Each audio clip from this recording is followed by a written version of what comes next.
The organization Apparo has just made a gift to Crisis Assistance Ministry, and joining me right now is the Executive Director of Apparo, Kim Lamphere.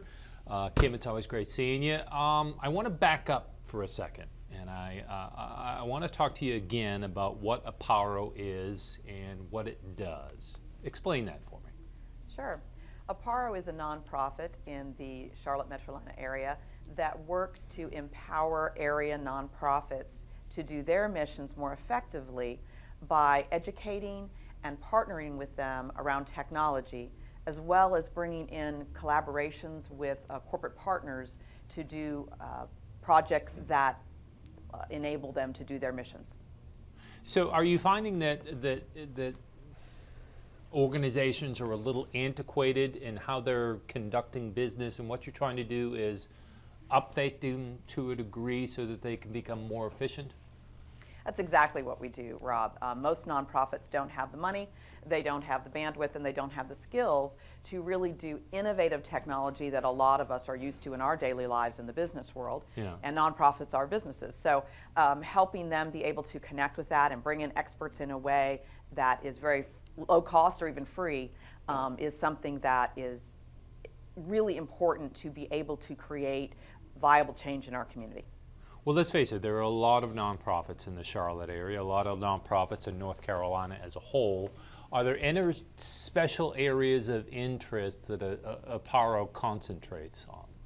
Well, all nonprofits right now are really focused around the economic opportunity issues of our community, Charlotte being 50 out of 50 ranked in the United States as far as being able to, for someone in poverty, to be able to rise out of poverty, to reach a sustainable lifestyle.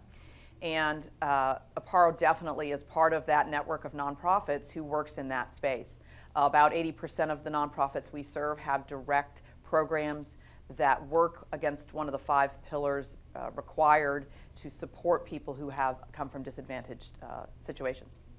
So give us let's look specifically at Crisis Assistance Ministry and the money that's going toward that organization. What will that money do?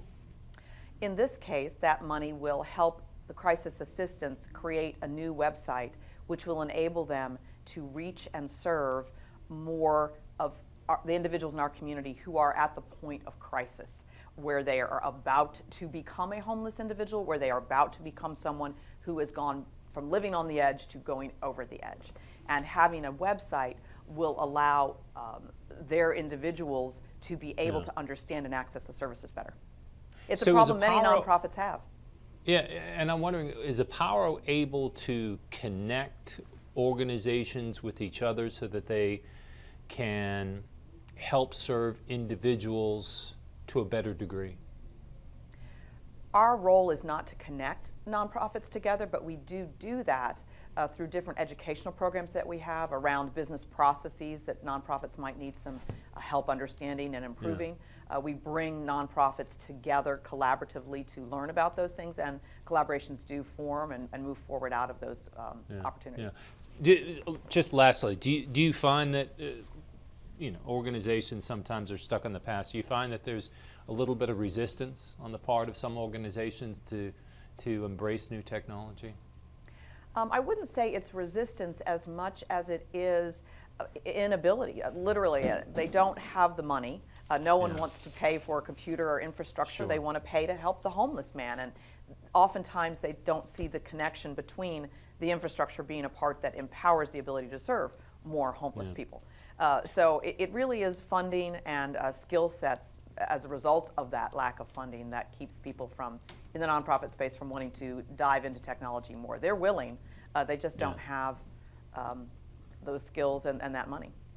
Kim, great work. It's always great seeing you, and thanks so much for joining us. Thank you so much, Rob. Love being here. Yeah, that's our end-up conversation for today. Right now it's time to check in with the Weather on the One's Forecast Center.